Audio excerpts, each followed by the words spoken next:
Good morning or good evening. Welcome on our first cloud webinar out of 2 sessions. So this one is going to be introductory. So it's starting your cloud analysis on UK Biobank research analysis platform. So today will be, again, 2 of us, as you may see in the majority of our webinars. So my name is Anastasia Sedlakova. I'm a senior community engagement scientist, and I will be together with... I'm Ted Ladares. I'm a principal scientist and bioinformatics trainer at DNA Nexus. Okay, so what we'll be learning today? We'll be comparing and contrasting the differences when you work on the local computer and you work in cloud. We will identify what are the learning challenges when you try to understand and start to work on platform. We will explain the roles of the platform, project storage, and workers, identify inputs and outputs of the app, and identify appropriate instance types given your specific use case or analysis you would like to perform. So before we will start with digging more into how the cloud analysis and local computer analysis different, let us show you options how you can work with UK Biobank data on a research analysis platform. So what is a native way of working in UK BRAP is you can start with cohort browser, where you can explore the data for which you applied and also create cohorts. Then not in any particular order, you can use tools that we have available. So here is an example of Swiss Army knife, which is a tool where you can do different or multiple bioinformatic analysis. Also, you can use different terminals. So here we show you web terminal, TTYD, or you can also use Cloud Workstation. Also, you can compile workflows in WDL and now in CWL and use them on our platform. And then we have 2 different types of Jupyter labs. So we have one Jupyter lab where you can use Python, R, and Stata. We called it single node. In case you don't know what the single node is, we were doing specifically 2 session webinars on that. And there you can use Python, R, and Stata. And then we have a Spark Jupyter lab. It's sitting on top of the Spark, so you can access phenotypic data there using Python or R. And also we had a specific session focused on Spark. So let's look into basic terminology and concepts so we understand all of the terms that we are talking here. So the key player that we will be talking about is your computer, research analysis platform. So the platform you either have access or you are thinking to have access to, and research analysis platform worker. There's temporary, in case you don't know what temporary mean, not in English term, but why we are showing temporary here, you will know it in a few slides. So what is project? So project contains files and executables, and also it contains logs that are associated with analysis that you are doing. Is securely stored on our platform, and the project is the smallest unit that you can share with your collaborators. So that means that you have collaborators with whom you applied for, you had your application on UKB or UK Biobank, you got it approved, and then you can use this application number to dispense the data and create the project, and you can share that project with your collaborators. Meaning that when you share the project, you share everything in your project, but there could be different roles. And if you would like to know more about different roles, look into our overview webinar. Then there is a software environment, and it means everything you need, everything that you need to run the software, some code, some script on a brand new computer. So imagine you have brand new Ubuntu machine. What would you do? What should you need to install? Maybe some Python, maybe some R, some other things. And also there is an app, which is a software environment with a script. So not only you have some instructions how to analyze your data, you also have some software environment. How should the data run? So here is the 2 main things that you need to remember. And when talking with our users this could be the key pain point when you are learning cloud computing, is that understanding that we have some project storage which is permanent, and then there is some worker storage which is temporary. So we have our permanent storage, our project. So as I was telling, like you got your application approved, you use your application ID to dispense your data, and the project is created. So it's your project storage, which have some input files, some data, let's say. Then you have a worker storage. So it means that you configure, and I will go through that like multiple times today, you configure some computer with some specific software environment on which you will be performing some type of analysis. And that storage is temporary. So what you need to do first is you need to transfer data to the worker. So you need to go from your project storage to your worker storage. You need to transfer the data. You transfer the data, you make computation, output files are created. Now, what you need to do is, you need to transfer the output files to the project so they are stored. Because what would happen if you not transfer output files, then they will just be gone once the session is over. And this is the thing that we need to remember. Worker storage is temporary, RAP project storage is permanent. So now we have some basics or like some common terms, so we can look at the mental models of computing. Before we'll be looking into cloud computing, let's compare it with a running local analysis. So when a local analysis, you have a software, you have your computer. So this is this gray rectangle where you have scripts, you have data, you make some computation, you also have your results stored. So everything is in one computer, and you also have software environment that you installed yourself. So everything is on your machine, you own it and you control it. Whereas in cloud-based analysis, you also starting with that you have scripts somewhere, you have data somewhere, and you have also in the end results.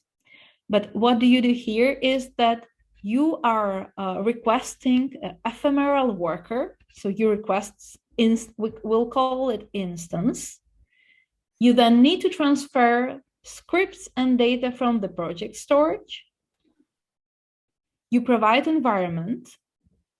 You execute code. You make some computation. And once the results are created, you need to transfer it to project storage. Why?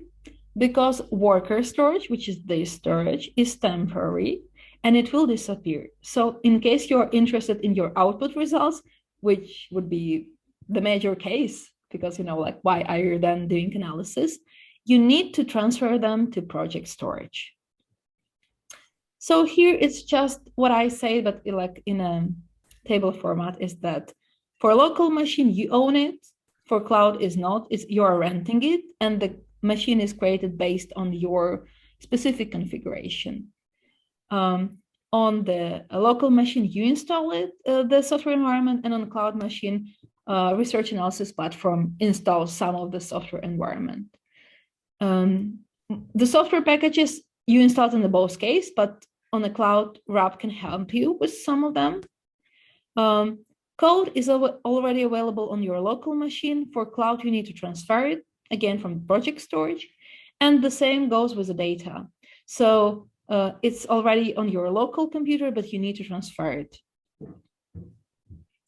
And here, as you can see, we are not talking about HPC, because for HPC, we'll be having specific session, I think in May 12th. I think that we have it in our last slides that we'll be showing.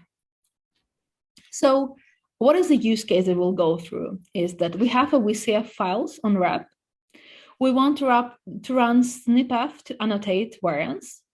And so how do we start? We will be using an existing app, an existing tool, which is already available on the platform. So here you will be looking at the kind of pipeline, how you can analyze your data in this particular case. So you start on your computer, assuming that you have your DX tool installed. You say DX run snipf _ annotate. By running that, you are making job requests to UKB wrap. And by doing that, UKB wrap making job request or making a specific machine for you to rent. And it's the wrap worker, the temporary worker, because we were talking about it. Storage is temporary because the whole worker is temporary. You just rent it for a limited number of time. Okay, so we have our worker. Now we need to transfer data there. In our project, we have a bulk data and we have our VCF. So we'll be showing you this VCF and we just need to pinpoint that. So you see that this is not a real EID. You see 1, 2, 3, 4, 5, 6, 7. So this is definitely not the real EID. And we encourage you not to show your EID, not to send it or to share it with someone. That's why you will see this EID all the time. So back to our pipeline. On our project, in our bulk files, we have our VCF file, and we need then to transfer to our temporary worker. We run computation, meaning we annotate our VCF, and then a new VCF is created. So the VCF that have snipf in the name. So what we do with it now, we need to transfer it back to our, not back, but we need to transfer our result to project storage, permanent storage, when we can access it later when we need it. So annotated VCF goes to research analysis platform. Sorry for that. So we have it here, and we're getting job response that our job was successful. We're getting it to our local computer. So here is an example pipeline how you would do. So see that all of these exchanges that we're sending request, creating worker, making some computation, putting our results to research analysis platform. And before we'll be moving further, this is the interactive part. So what I would like you to do is, I would like you to answer on our quiz. And it's, so is a worker machine something you permanently own? So you type A if you say yes, you own it after you request it. And you type B in the chat if you say no, you only temporarily utilize it for a requested period of time. And Ted can help me with that by looking into what people are saying. So yes, we'll give you a few moments to answer. So far, we're getting Bs. Okay, so yeah, so. Yep, so still Bs. Everyone seems to get that concept, which is awesome. Yeah, perfect. So thank you for that. So yes, you only temporarily utilize it. And now we would like to tell you a bit more about research analysis platform. So something that you can just to know how it make it easier for you to work on the cloud. So it's a global collaboration across various institutions, and it's very secure. It's a configurable platform. So you can either run single scripts, or you could have fully automated production level workflows. There's also an extensive tool library within the platform. For example, for the single node Jupyter Lab, you have a specific set of libraries for the machine learning and image processing, such as TensorFlow and Keras. And the data transfer designed to be fast and efficient. So the data that that normally would take you 2 weeks are dispensed in a few hours. And by accessing that, you can access UK Biobank dataset and all of the future data releases. And here is a link to our current rate for the instances.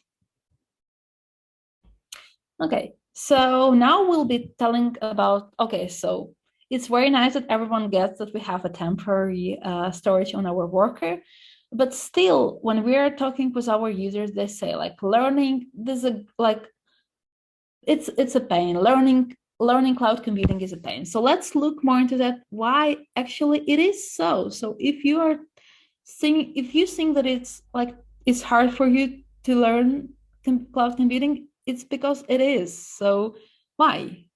It's because requesting a worker that can do computational job. So you need to think about what memory will you use? Will you use CPU or GPU, and how many? A disk space and other aspects. Also is that you need to install all of the software onto the worker before you actually do analysis. So it's not like you do it on your local computer. So you do something, your job fails, so you install something more and you proceed. So you need to think about it before. And so learning challenges 1 and 2 are handled by the platform itself. So we have some default values for different tools. So we have some instance type, and we also have some software environment that is pre-installed. So by that, research analysis platform is helping us. And then there is another challenge. So transferring files to the worker before computation and specifying what computation run on the worker. And actually, when I had a discussion with my colleague Ben Busby, he pointed me that some of the people think that when you, for example, have your cloud workstation and you move files from the project stores to cloud workstation, that you need to pay egress. But this is not the case. You pay for downloading your data once you download it out of the research analysis platform.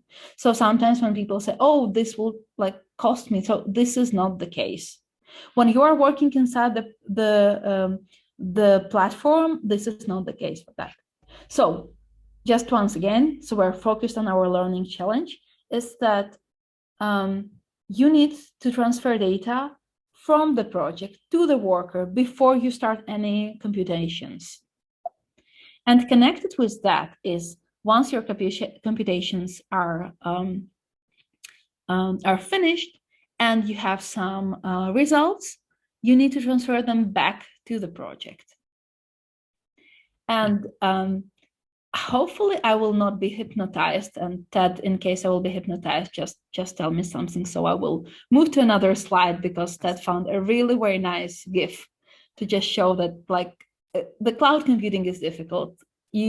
But just thinking about this mental model that we were talking through could help. And I really need to move. Okay, so it will be occasionally frustrating.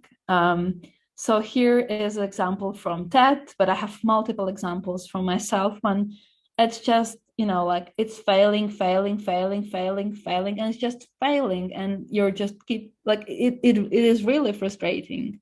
But there is a golden rule of learning. If you're frustrated, take a 5 minutes break, meditate, take a walk, I don't know, play with your kids, and then come back to it, or talk with somebody, with your colleague, or ask on the community forum. Just talk with someone. And actually, maybe some of you have the same experience, but when I was writing, for example, on Stack Overflow or BioStars, only write the question could help me to answer it by structuring what I did, or so yeah. So most probably it will be frustrating, but as everything, you are here because you are very capable researchers, and that means that you will be able to successfully learn it the way that you get your expert knowledge.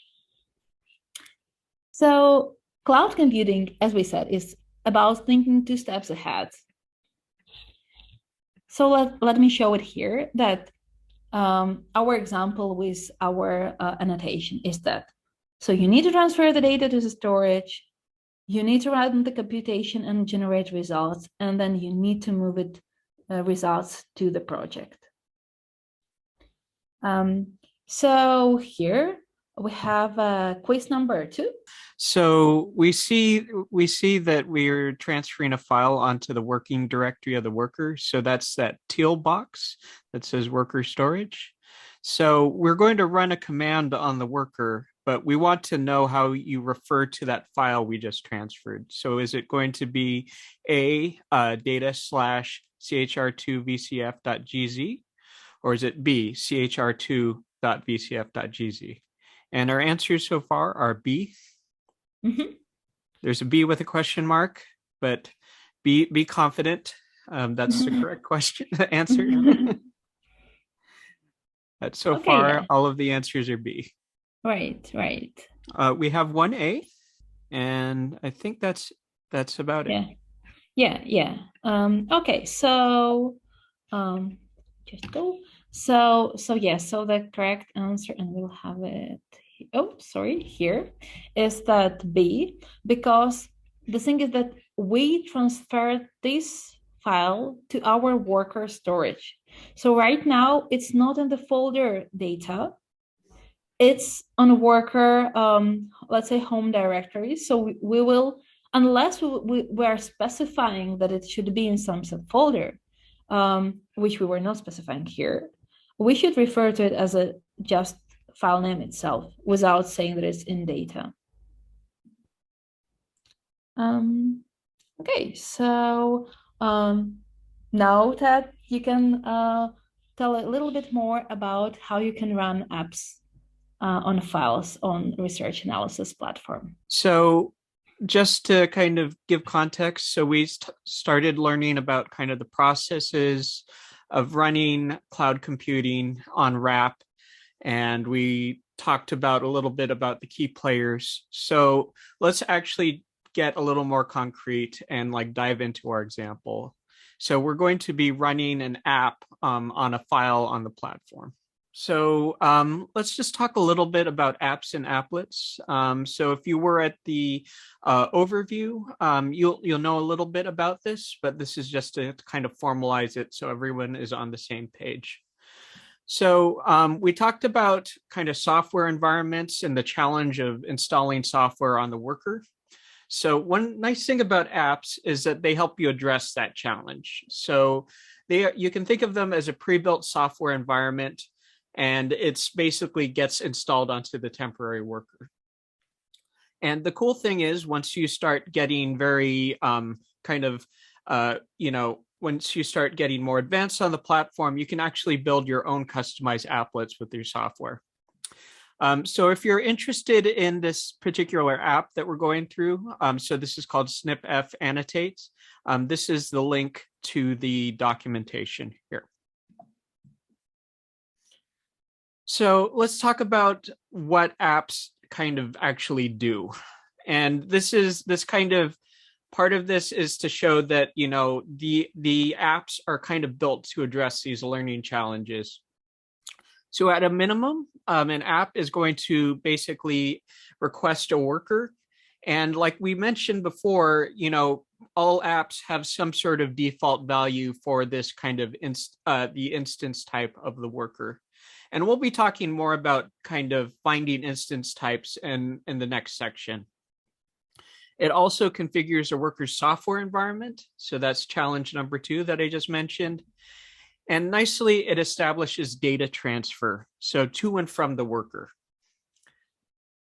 And so this is just a small example of like all of the tools in our app library or a tool library.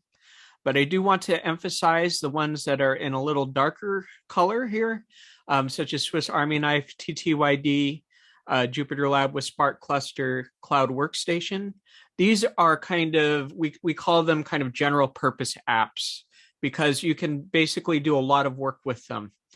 You'll see with Swiss Army Knife, basically that is a very kind of useful utility because it contains a lot of the bioinformatics tools that you use every day, such as VCF tools, SAM tools, Plink, and we'll talk a little bit more about that if there's interest.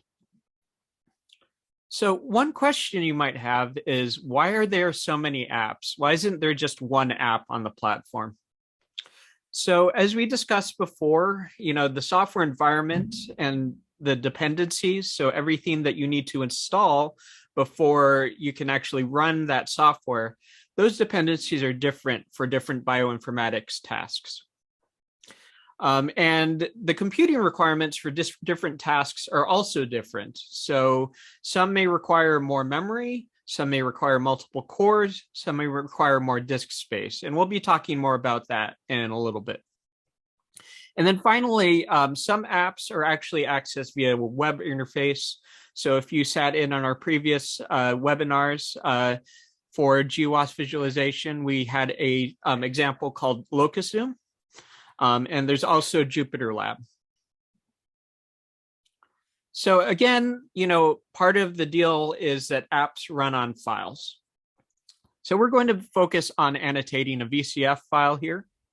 And so what do we need to specify before running the app? So this is kind of a worked example, so it's just kind of very clear. We don't want to try to be as transparent as possible as to what's going on when you're actually running an app. So you can see that the app here is basically represented as this black box here, and that we have inputs on the left side and we have outputs on the right side. So we have this file here. So this is our VCF file, and we want to specify it as an input to this app. And our output is going to be this annotated VCF file. So it's going to be a VCF file, but it's going to have additional columns in the VCF file with the various annotations, such as a variant impact. So like we mentioned before, we have app inputs. And so basically, again, the input is a file from project storage. So this is that file. So one thing about inputs is that they can be optional. For example, there might be some default values already set for an app. So like one example is, you might want to set the kmer length for something like FastQC, but there is a default value there. And sometimes you don't need you don't need the actual input to be set. However, just because an app has optional inputs does not mean that you can just skip it. So this is an example called multi-QC. If you look at the documentation, all of these inputs are actually optional. But the thing to note is that you need to provide at least one input. And how do you know that? You need to actually look at the documentation. So you can see that we've got, this is a documentation, and we've got some of the inputs shown here. And you can see that almost all of these inputs are optional. But again, diving into the documentation, there will be examples on how you run particular apps. So we do encourage you to actually do that. So let's talk about the app outputs. So we basically put our input, we run it in snipf annotate, and we basically get two outputs from this. So we have a VCF file that's annotated, and then we have a index for that VCF file. So again, you know that challenge number 4, getting the files back into project storage. Nicely, this is handled by the app.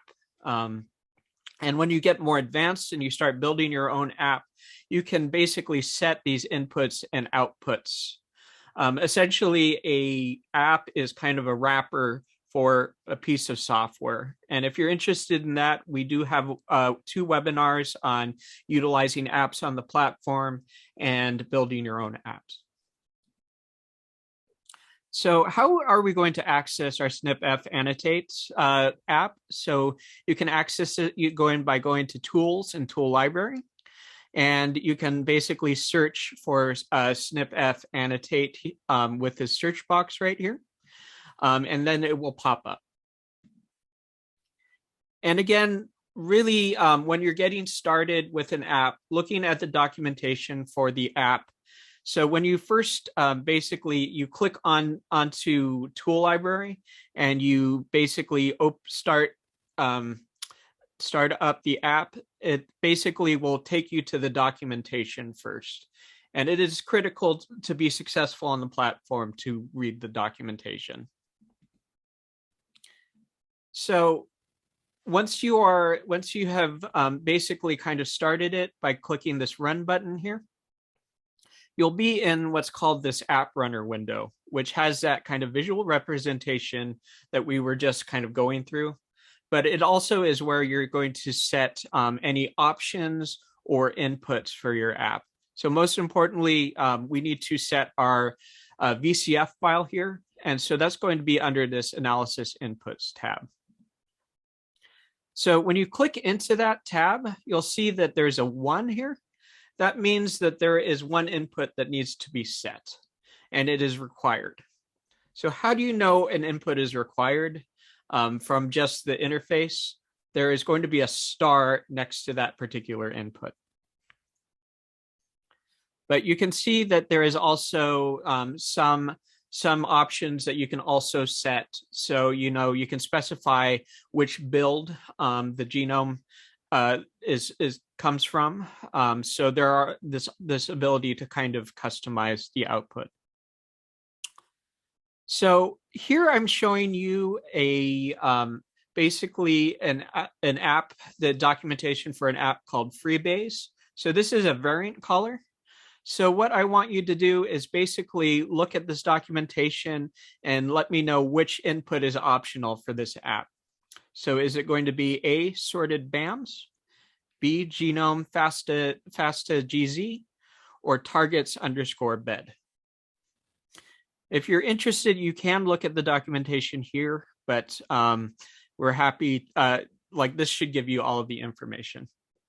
So Anastasia, can you take a look at chat and let me know? Looks like people are filling in the response. Yeah.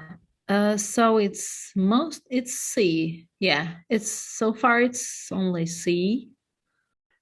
Okay. Yeah. It seemed that we're like everyone agreed on C. Great.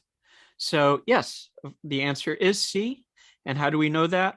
So you can see that underneath the documentation for this input called targets _ bed, you can see that there is an optional. This particular input is optional.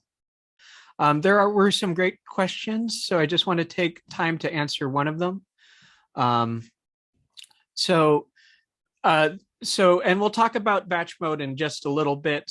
But Diana is asking the question, so how do you set many files, as in all of the PVCFs for the cohort as inputs for an app, such as Swiss Army knife, rather than one file shown in this example? So this is a really great question. So the answer is, and I apologize if this is a little frustrating, but depending on how the app is set up, there's basically two main ways to do it. So if the input takes an array of files, you can select multiple files to run it. And in the case of Swiss Army knife, that it does take an array of multiple files. If the file app isn't set up to do that, if the app supports batch mode, you can also specify the multiple files to be run with batch mode. And the real key with that is to read documentation. And maybe I just want, before you start with the instance type, I just want to follow on to questions. So there was a question about AWS account. And I think that the link was asking, but we need to AWS account that we could use data from UKB. If like by AWS, you mean AMS, like account management system from UKB, you need to have that account, but you don't have to have AWS account. So hopefully that is clear. You have to have AMS, you don't have to have AWS. So just before I forget. Yeah, thank you for clearing that up. Okay, so this is our final section of our tour of cloud computing. So this is, I will say, this is kind of a major point of stress for a lot of people, is how do we choose the right instance type? And there's some underlying anxiety under there about the usage cost. Am I going to be, inadvertently kind of wasting money on compute?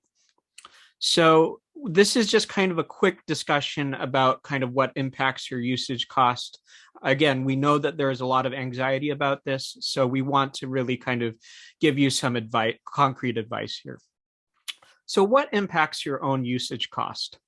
So number one is the priority that you set for your particular job. So there are kind of two levels. So if you are or there's actually multiple priorities, there's 3 levels of priority, and they all differ in the amount of on-demand instance usage. So it's easier to talk about on-demand instance usage versus spot usage. So if you have a low priority, you will be using more kind of spot workers.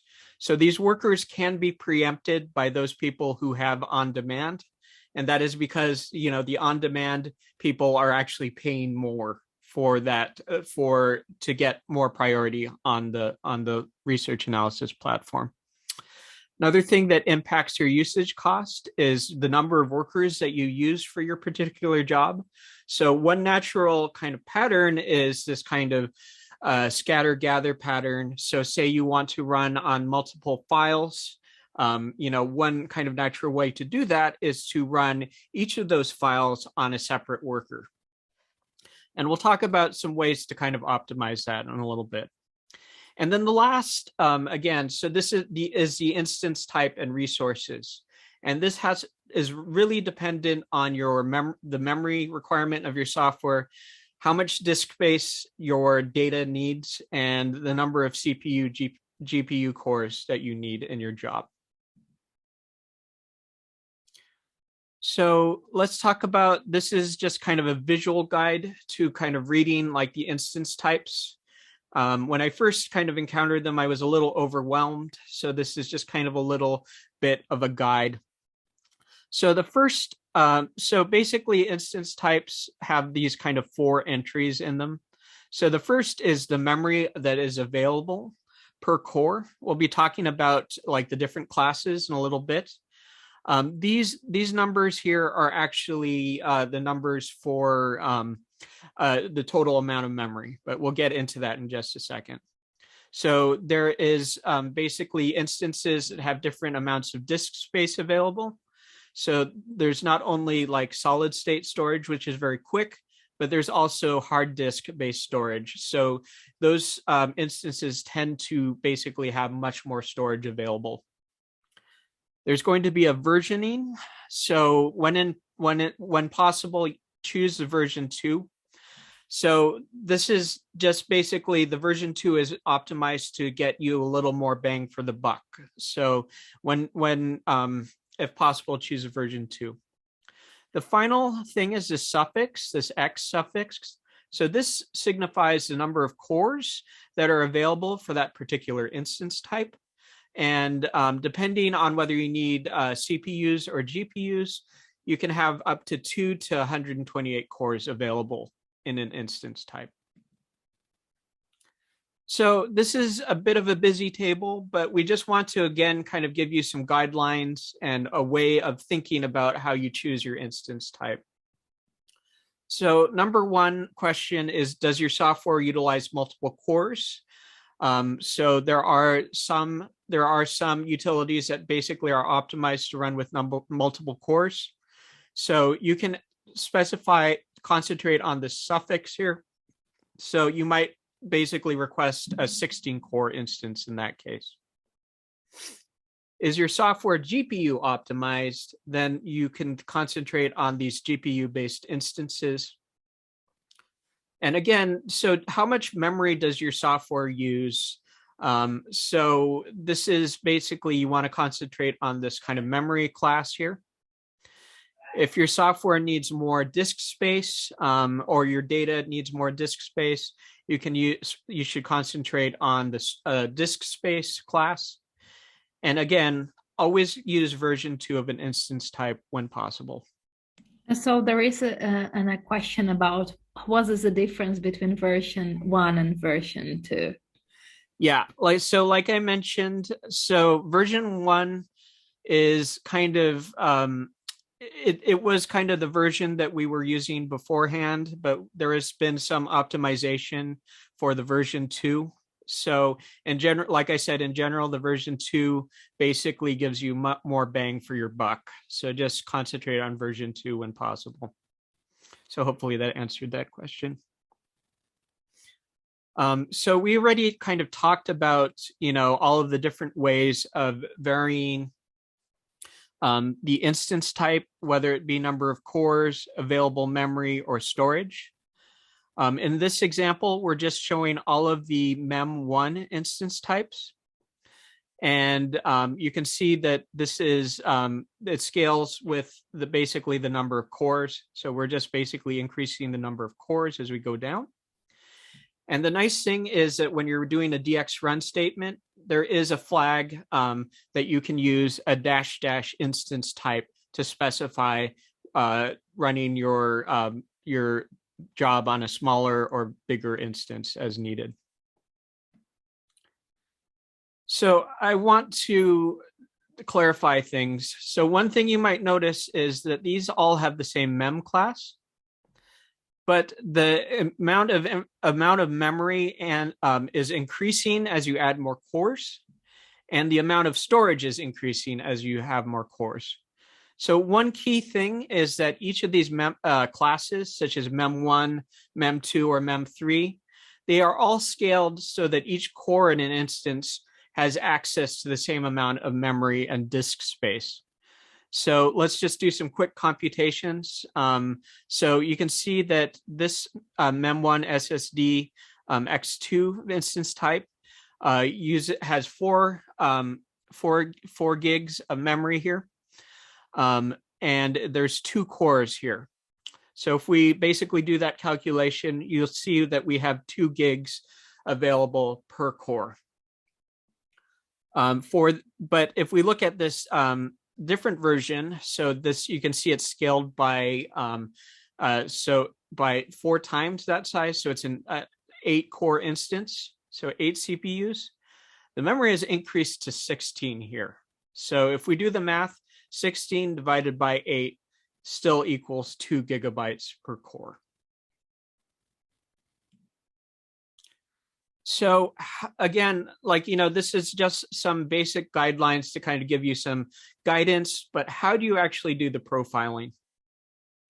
So when you are kind of starting out and you're trying to figure out how to kind of scale up your jobs, we do suggest that you run a job with the suggested instance. Remember that apps have a default instance type, and that you run it on a test data set or single file.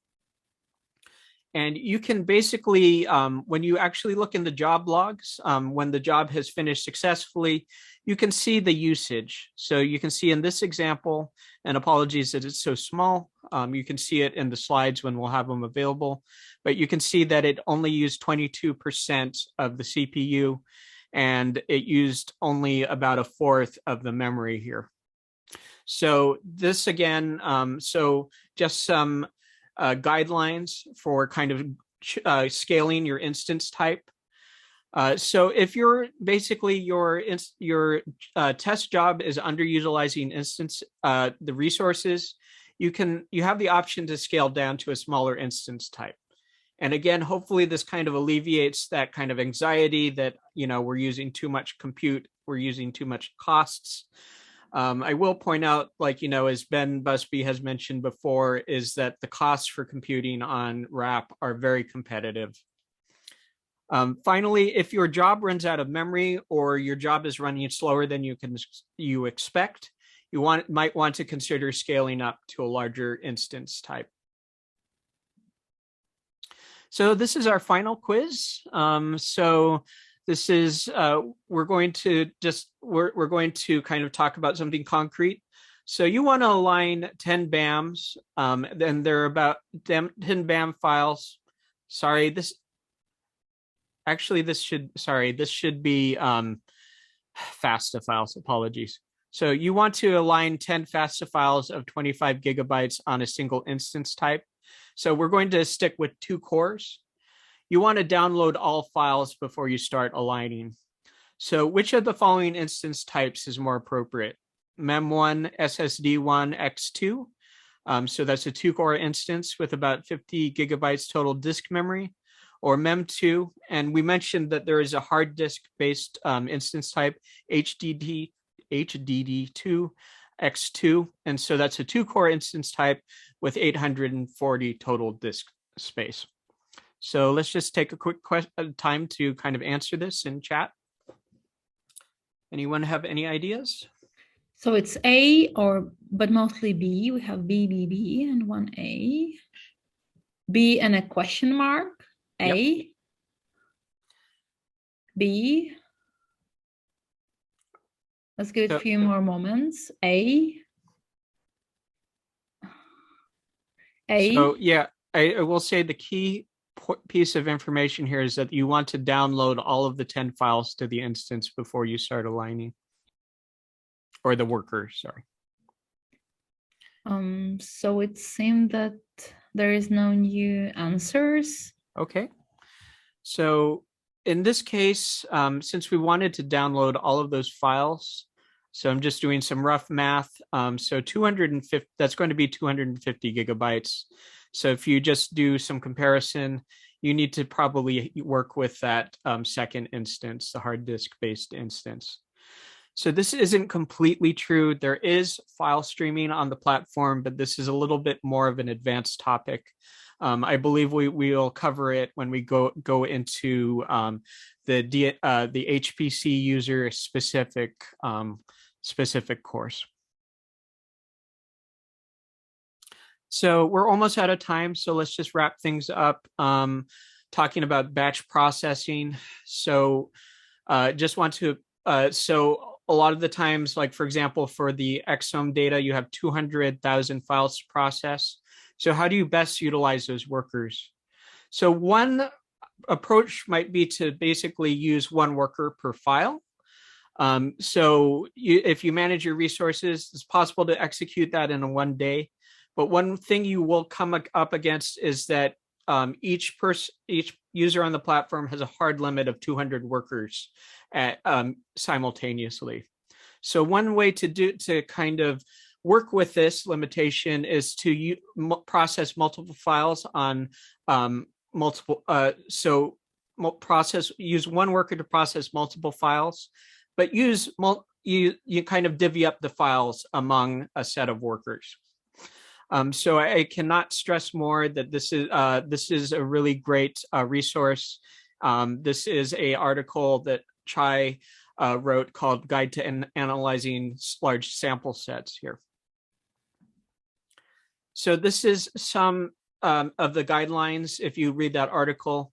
So it suggests that you kind of limit the number of concurrent jobs to about 5,000. And then you process about less than 1,000 files per job, and then try to time things out that all of your jobs run within a single day. With multi-step workflows, this is very similar, but you are able to set the instance type for each of these stages because we know that the compute requirements may be different. So Anastasia, would you like to just wrap things up? Yeah, so just like there's a plenty of links. You will get slides after the presentation. There's our community and the repositories. And maybe if you can just skip one slide and yeah, so just like if you can watch and start our repository, then you will see like news. But what I would like to pinpoint, and if you can go to the next slide, is all of the upcoming webinars that we'll be having is that our colleague Andre Klemper will be doing image analysis. This is our first webinar on image analysis on UKB Wrap. Then we'll be having our second session, more advanced for cloud computing for HPC users. And then we'll be doing a session specifically how you can use R on our platform and then Docker. So stay tuned. I think that we're a little bit over time. So yeah, thank you for your attention and have a great day. Thank you for being with us here.